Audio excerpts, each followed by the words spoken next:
This is Francisco Perez. Welcome to another educational lesson.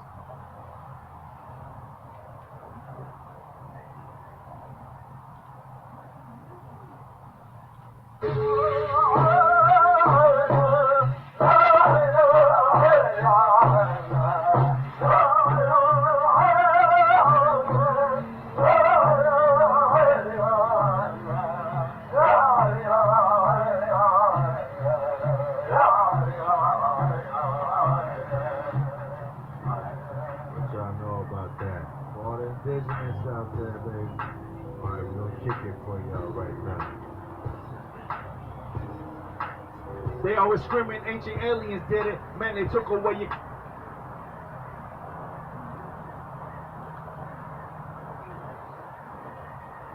Kingdom of the Most High. These must be ambassadors to an Indian Bedouins? What gifts do you bring? We bring you the Word of God.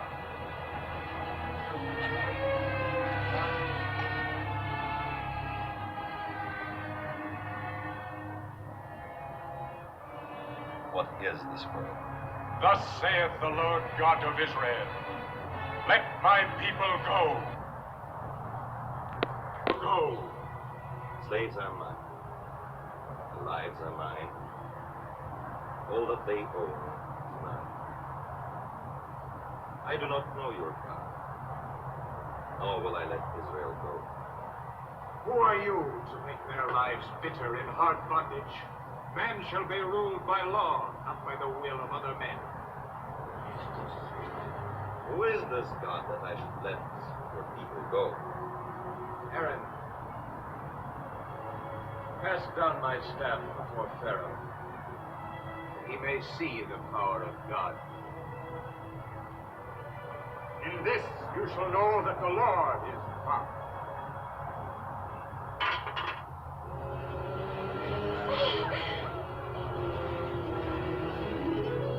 By this you should know the law.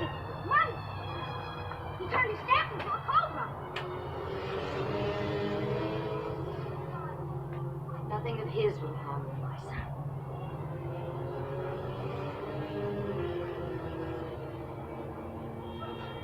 The power of your God is a cheap magician's trick. Join us.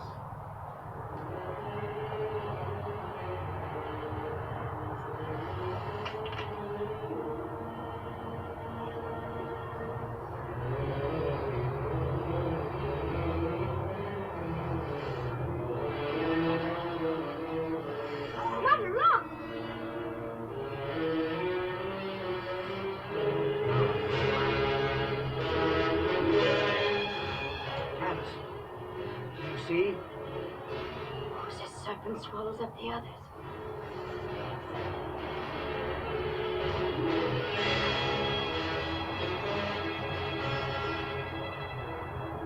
You gave me this staff to rule over scorpions and serpents.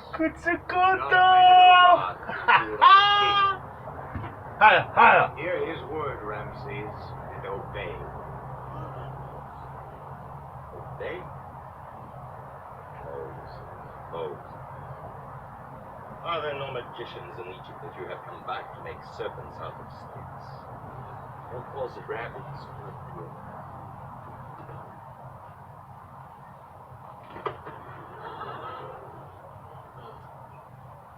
I will give your staff a greater wonder to perform. Bear it before your idols, and bid them make bricks without straw. How can people make bricks without straw? Let his staff provide them with it. Or let them glean straw in the fields for themselves.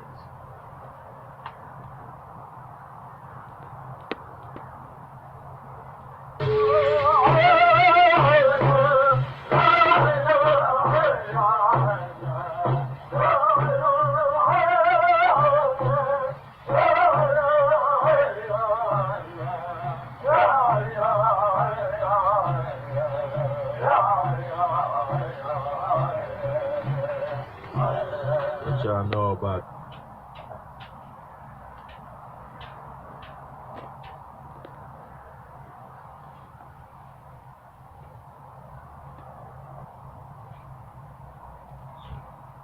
of some kind. The same as we've seen at Kenko and other places, carved out of solid rock. And from here,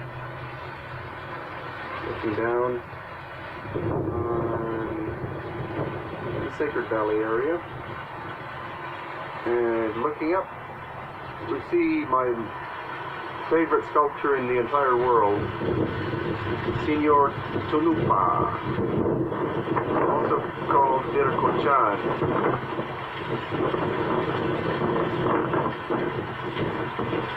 As I zoom in, you'll see the face coming more and more into view. You see his big... Now look at that face. And look at his face on the side. You gotta understand, when they talk about the Asiatics in Egypt, they say the white Asiatics in Egypt. Yeah, we research the hieroglyphs and we find out that they come there and they paint them white. That they're actually copper colored, like I am. And they had the same features like I do, the same beard, but they say we're the white bearded people, we're the white bearded gods.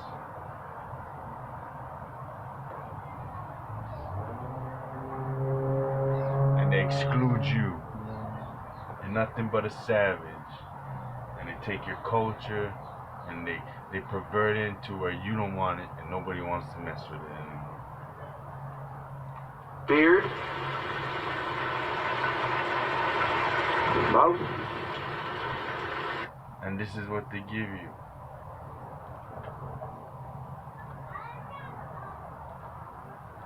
What kingdom is it? The white bearded god.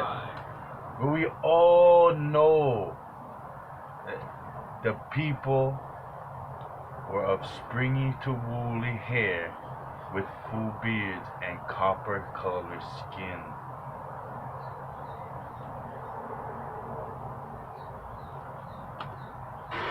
and his eye. And as we come in closer, And what did they tell you today? Oh, never have anybody in America that had beards. But what don't they tell you? They don't tell you that in the 1600s, they sent Chinese and Japanese immigrants to America. Again, in the 1700s, they sent Filipino immigrants to America. And then again in the 1800s, another wave of Asian, Chinese, and Japanese immigrants. This acts changed the dynamic of the American landscape to where we see so many Mongoloids today, Siberian-looking descendants today, because we don't realize the different migrations and the different immigrations that had occurred. Similar to in your hometowns today, the different immigrations has changed the landscape of your people, the phenotypical landscape of your people. that's as far as the zoom will go. See the beard at the bottom, and you see his mouth, and inside you'll see a fang. And fang. See, they keep saying that fang. It's because we have shovel teeth. Our teeth is like a shovel. It's specific teeth. And we have fangs. You see how we have fangs? This is the teeth of our ancestors passed down to us through generations. You look at all of us who are claiming Aboriginal status today, we all have this type of teeth. You know what I mean? It's cranial. It's the type of head that you have, type of teeth you have. These things they cannot bypass. That's why when people commit crime and someone is murdered, they remove the teeth so it cannot be identified. because you have a specific type of teeth, and you have this specific history when you're dentist, so they can track it. But what I'm trying to say is that the teeth is important. Your head shape is important. Your phenotypes is important. Look. Ah.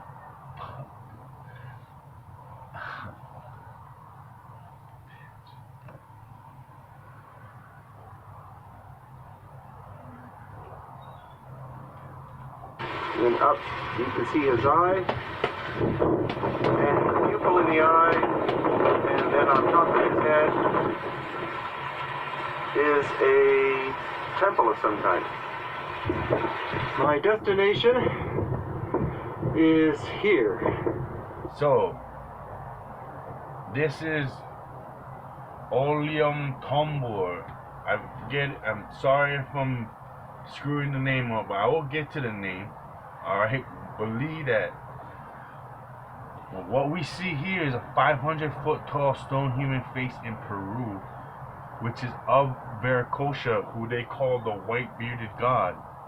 We must understand that when they try to make us white, and they try to make a specific one of our ancestors a god, and that's what we do as people. We promote here. So we promote ancestral worship, which is labeled veneration of the dead. Okay.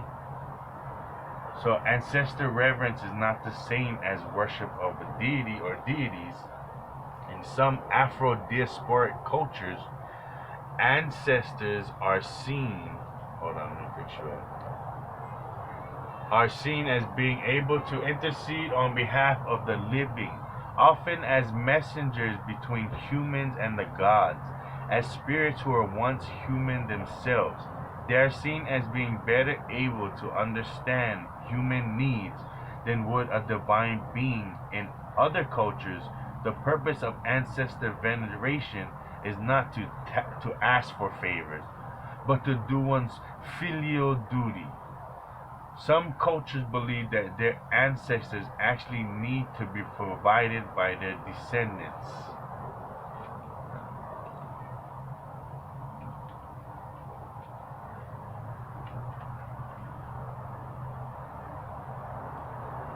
Let's look up this word before we go further. Filial.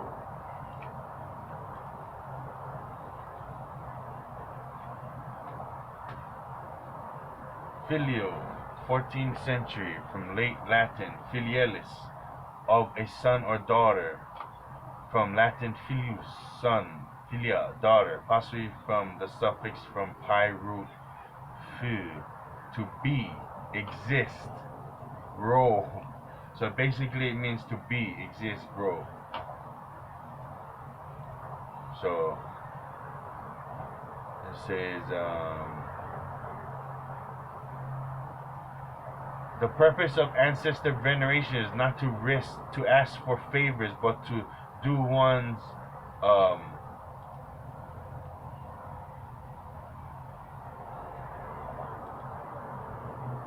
it says filial duty, and this it says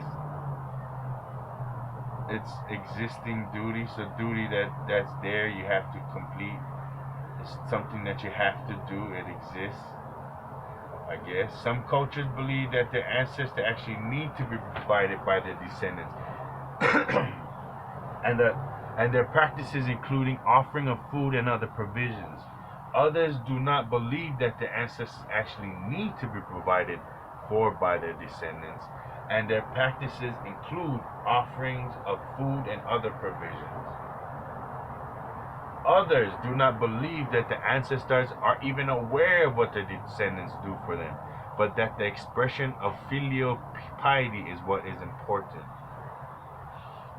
So I guess to figure that out, let's look at piety. So I guess it's being a child, being the daughter or the son of them. Being, because you're the son, that's your duty.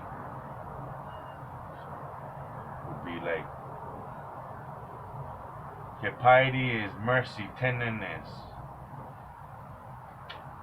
faith, the dutiful conduct, sense of duty. So it's a sense of duty. Most cultures who practice ancestor veneration do not call it ancestor worship. In English, the word worship usually refers to reverent love and devotion. Let's look up worship.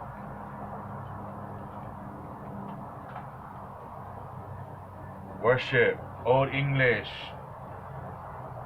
condition of being worthy, dignity, glory, distinction, honor, renown, worthy, sense of reverence paid to a supernatural or divine being. The original sense is preserved in the title worshipful, meaning honorable.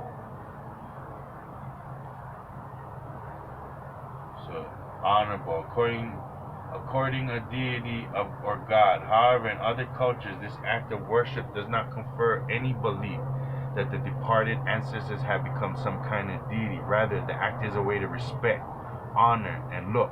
See, this is what we did. We worship the single deity. I mean, you can go far back as you can. All these major cultures worship a single deity, and then after they started recognizing other deities and adding them to the I forget what the name is, but adding them as their gods, and then eventually we started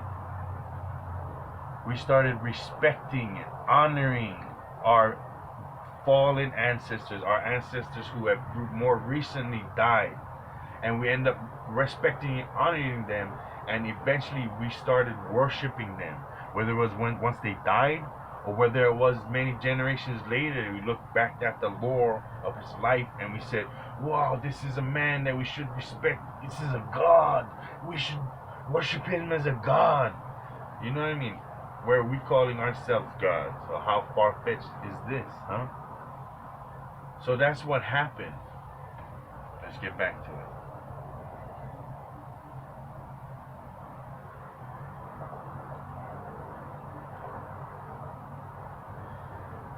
Alright, so let's get into it.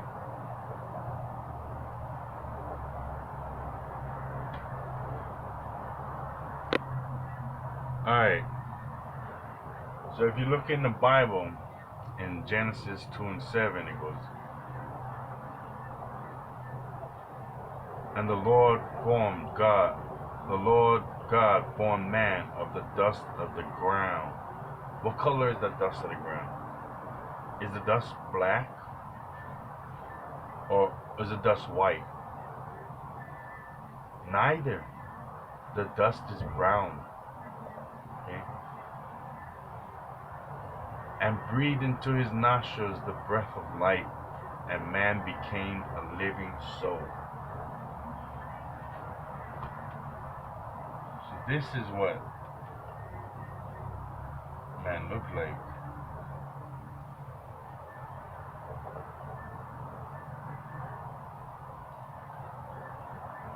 Brown man.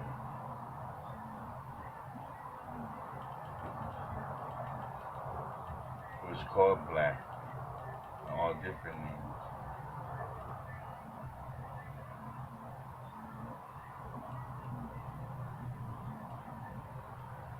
Oh man, so this is South America.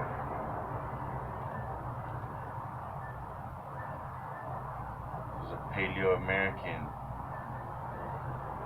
by Johann Moritz Rugenda and John Baptiste de Brest.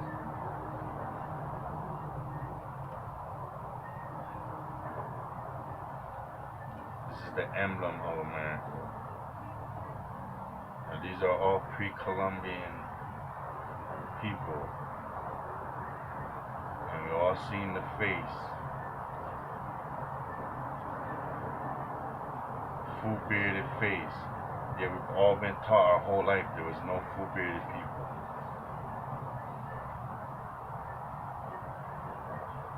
What we were taught was wrong. We're gonna get into that.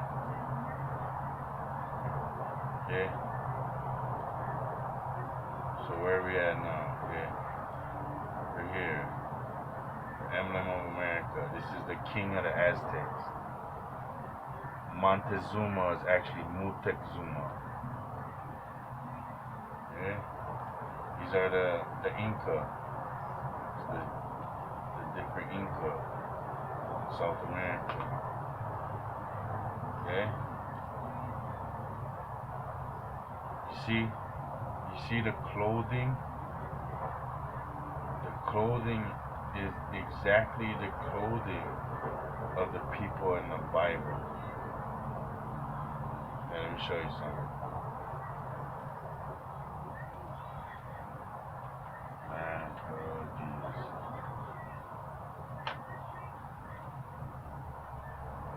With a guarantee of his purity of heart.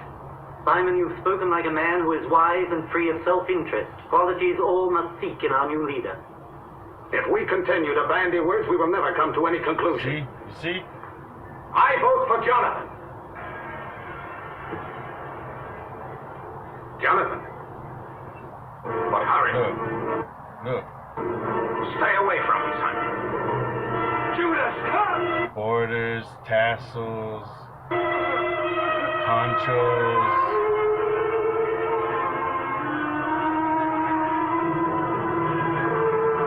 This is the only reason we think they're Middle Eastern, for these hats, these little hats they put on. Oh yeah, they are. They're Arabs. Yeah, they're white man from the Middle East. Yeah. You see that? See that? All they had to do was put some hats on them, and then like, they're right. Yeah.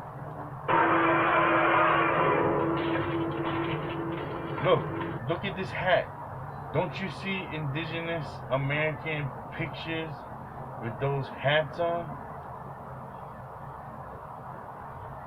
I'm gonna find one.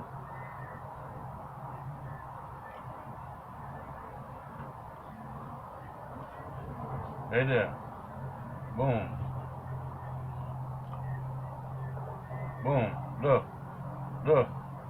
Look. They're trying to make it seem European, Arabian, but it's indigenous to America. Look again.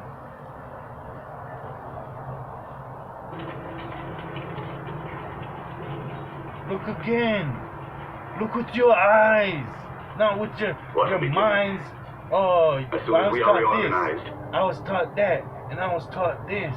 Forget what you were taught. Look at it again. Look at the clothing. What they did, they made it European. So that's not you. So you don't connect. You don't connect to your ancestors. Oh, I can't be fooled. You're fooled every day with every single thing you've ever been taught.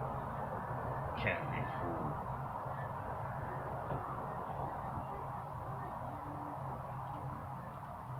My turn will come.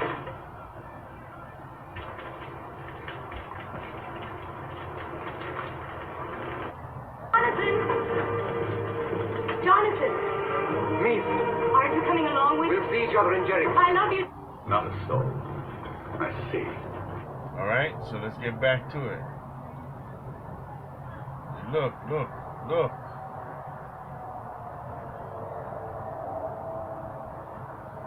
Now, look. Now, not to say that everybody in America and every African American, Afro Mexican, and Afro this and that is the Hebrew people or the Israelites or this and that. I'm saying there is the people who's considered to be Hebrew that are here and was always here. You know what I mean? Their ancestor may have traveled and then came back, but that doesn't mean that if my family is kings of Hawaii and then we go to the mainland, my mom takes me to the mainland, it doesn't mean that Hawaii is not your kingdom, Hawaii is not your home. When you go back to Hawaii, that you should be an alien to your lands. But that's what people want to make like. Then they go, whoa, you're a patriarch. But the Bible states that many people were patriarchs and matriarchs.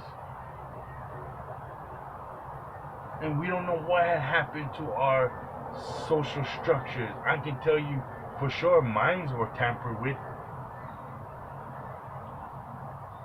And I found it. That's why I'm not so stubborn when it comes to history. I'm more open-minded because I know what they did to us.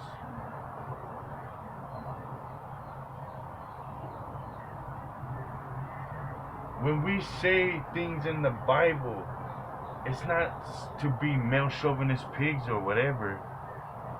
It's because it's the truth. If you're both dominant genes, then the father seed is the one that's gonna make the effect. So if you choose a father outside of your race or your heritage, your ancestry, then it's gonna change the dynamic of your family forever. And that's what we understood. Can you go to Mexico and by the pyramids and find me a queen's list? Or the queens all etched into the side of the pyramids? Huh? Did the queen's daughter become the king? Huh? Do we have records of genealogy by the mother? I mean, even in our situations where we were taught as a matriarch, we still had the mother and the father. They both were important. Like in my culture, if the father was a low ranking, or not even a chief, and the mother was a high chief, then the child lost rank. But only when the mother was a high chief and the father was a high chief did they keep the high chief rank. So we need to, when it comes to us in the Bible, we've been portrayed as hating women. But in reality, we were equal to the women. When we say certain things, when certain things are said that may seem excluding to the woman, it's not that we are denying women or denying this and that. It was based on gender roles,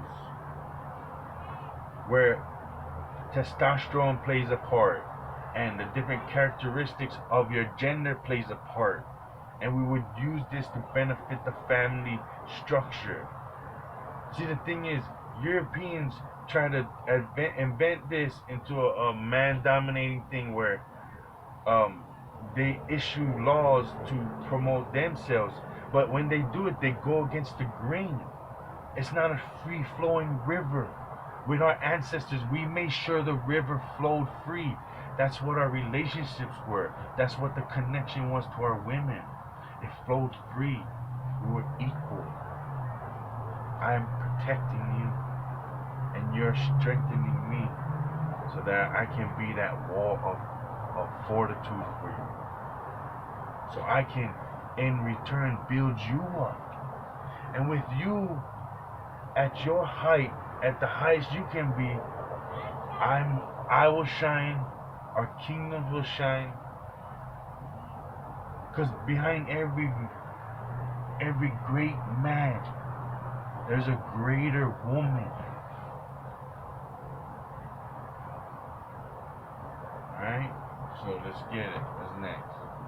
So, when they say, oh, this is fake, man. This is fake. They go,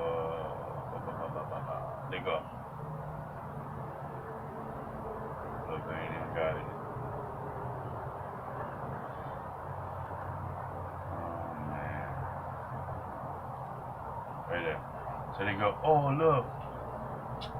Oh, this stupid Bible is fake, man. It's so fake. Oh, what you mean they walked 5 months? They walked 5 months from Israel to Babylon? Shit, man. That's only what? 1,000 kilometers. That's a 12-hour drive. What you mean they was walking for 5 months, walking in a circle? He's circling and circling. Oh, he walked here. This is fake, man. This is the fakest allegory, man. This shit is allegory, man.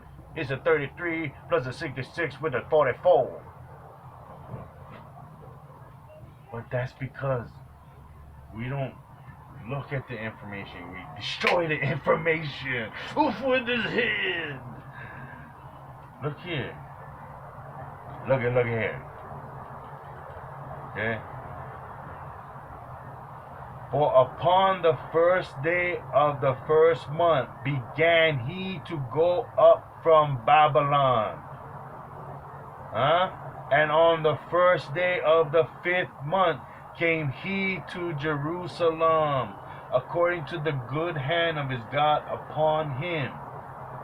So they go, oh, when we traveling from Babylon to Jerusalem, it took 5 months. Look at Ezra 7 and 9. 5 months.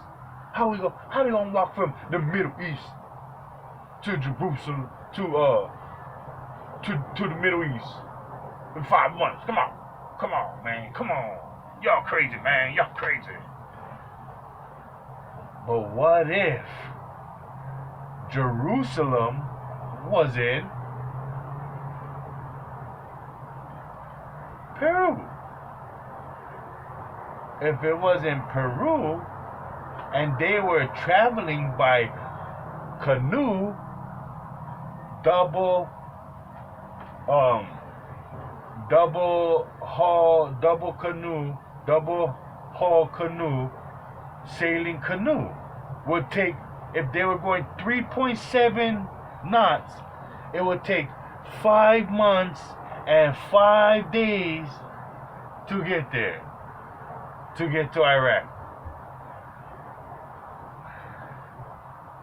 Now you're gonna say, oh man, that shit's impossible, man. This shit's impossible. Canoe crew sail to Africa.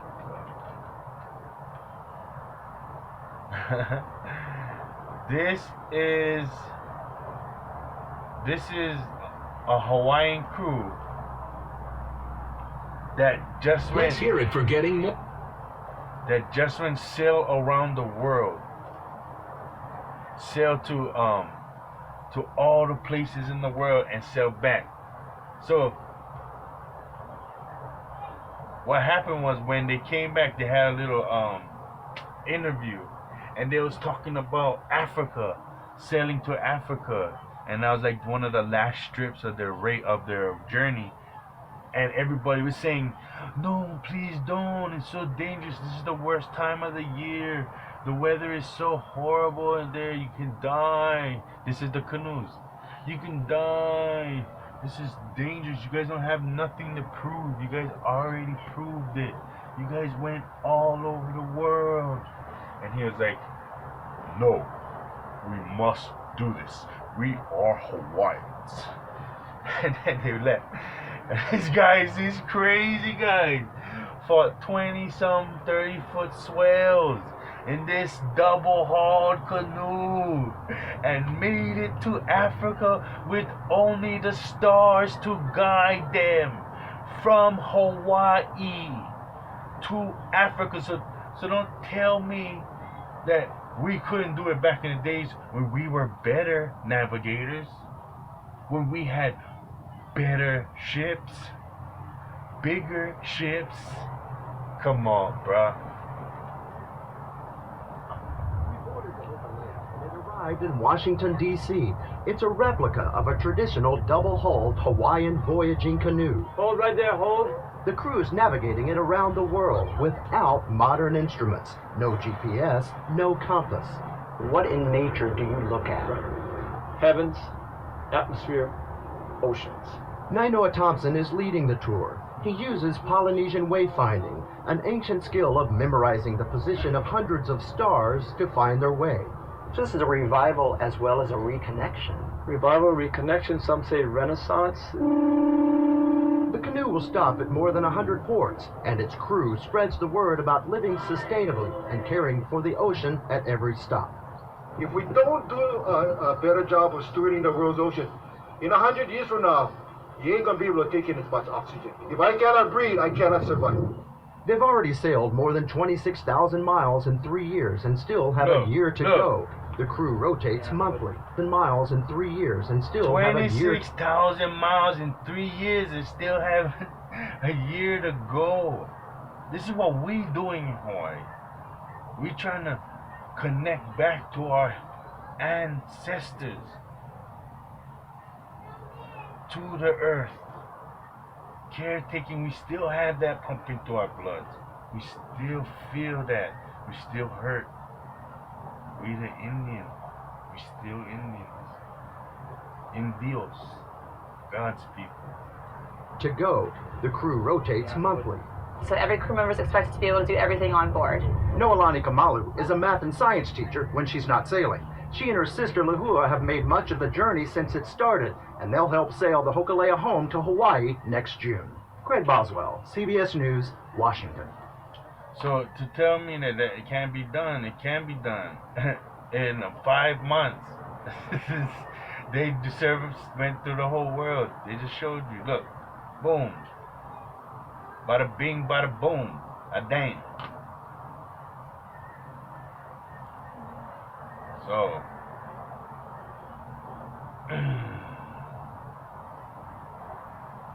now we gotta go and look at this. Okay, so it's kind of erratic, so forgive me. We're out of churchness. This goes with the ground, an inhabitant of a place, indigenous rather than descended from migrants or colonists, of a deposit or formation, formed in its present position, formed of the dust, dirt of your lands, the red dirt.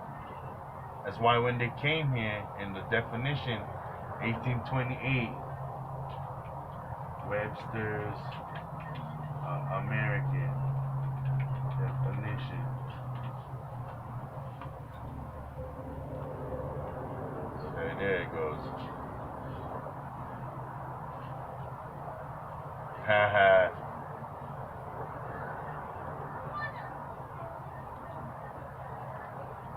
Oh, nice trick.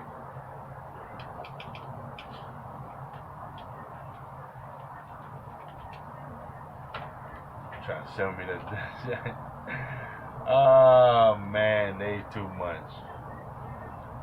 Native of America originally applied to the Aboriginals or copper color races found here by the Europeans, but now applied to the descendants of Europeans born in America. Alright?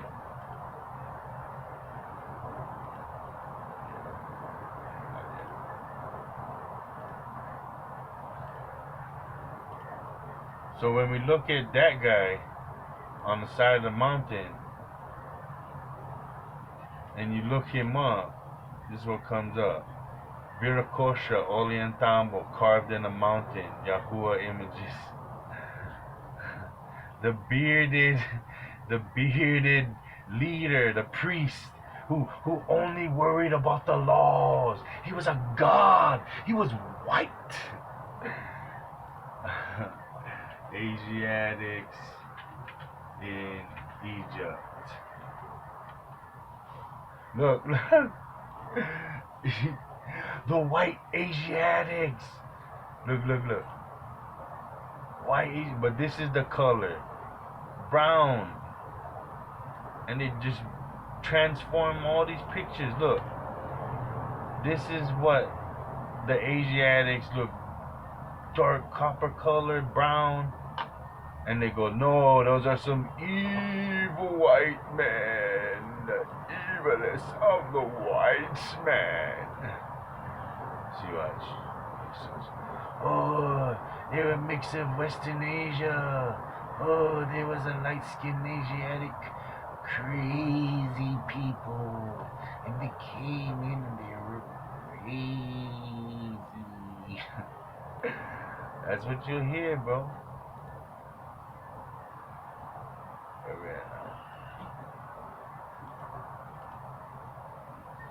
So if you look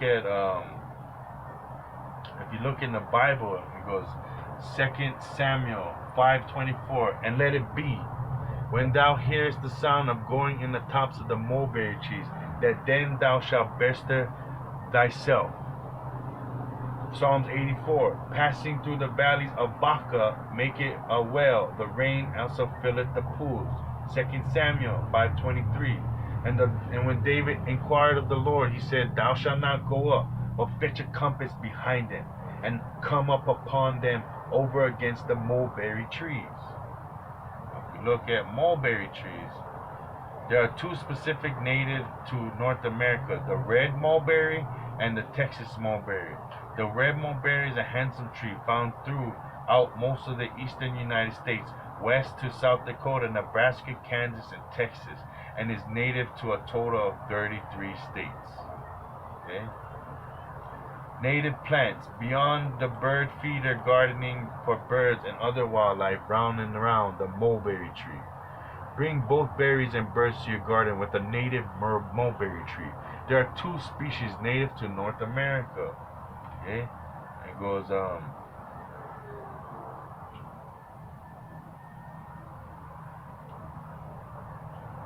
what we don't realize is a lot of these things they're talking about is in America. Like the lion. The America had the largest lion, the camel, everything that they have. The moths, the insects in the Bible are only native to America. These insects that are labeled in the Bible are only connected to America. So when the Europeans go, oh, the promised land. Let me put promised land, see what comes up. The land of milk and honey.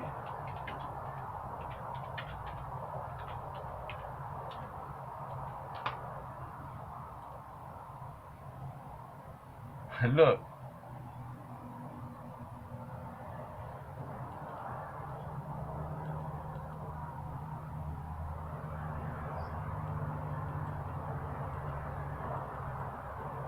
Oh, they ain't gonna just show you anything. Yeah, they're just being off.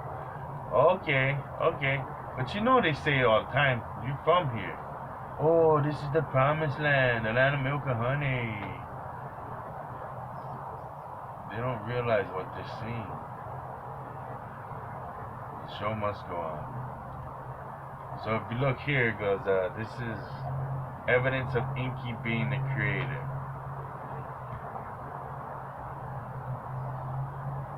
So it goes, according to the 16th century Spanish chronicler Pedro Sarmiento de Gamboa, recorded in his Historia de los Incas, a tale about Manco Capac Viracocha, the first Inca, he writes. The great flood being past and the land dry, Viracocha determines to people it's a second time and to make it more perfect. So he creates luminaries to give it light. And with this objective in mind, he went with his servants to a great lake called Titicaca. Here Viracocha ordered the sun, moon, and the stars should come forth and be set in the heavens to give light to the world. And it was so. This done, Viracocha made a sacred idol in the place as a place of worship, and as a sign of what he had there created. Leaving the island, he passed by the lake to the mainland, taking with him 2 servants who survived. He went to a place now called Tiahuanaca, and in the province of Colisuyo, and in the place he sculptured a design on a great piece of stone, the likeness of all the nations he intended to create. This done, he ordered the two servants to charge their memories with the names of all the tribes that he had depicted, and the valleys and provinces where they were to come forth, which were those of the whole land. So you guys see this, it's not the same, but there's a lot of instances where it's borrowed. And we must understand that when we piece this together, we're going to be surprised at specific things. But we're not taking from, we're not adding to, we're locating the origins of our stories. And that's what we do through research. Okay, this is Immortal Jaguar. So it goes, but Palin paid in copies, not cash. It was almost like a conspiracy. The American consciousness that I was watching changed like an emerging butterfly right before my eyes, now reverting back to an earlier pupa phase. The total revolution of consciousness wasn't happening. No one seemed to care that Columbus had been somewhat right in calling Indians Indians. That the same voyage that he had made had been made by endless raft and or boatloads of people out of India and the Mediterranean in very ancient times. Reading Lahovori's Dravidian Origins and the West, I had come across the fact that ancient India and the Mediterranean and parts of Black Africa have been inhabited by more or less the same people. What he, H. Harris, in Studies on Proto-Indo-Mediterranean Culture, Bombay, Indian Historical Research, had called Proto-Indo-Mediterranean man, called them the Mother Goddess people.